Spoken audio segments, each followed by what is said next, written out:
శివుడికి శ్మశానం అంటే ఎందుకు అంత ఇష్టమో మీకు తెలుసా?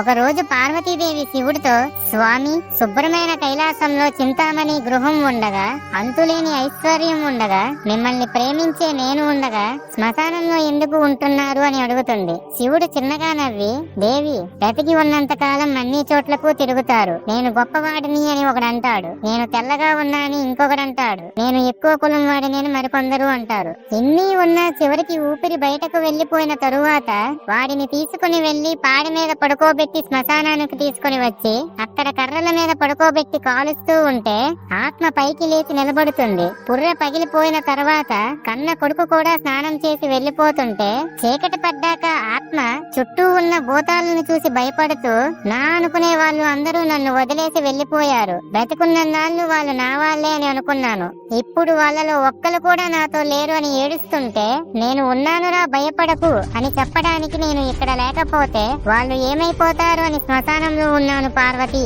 అని అంటాడు శివయ్య.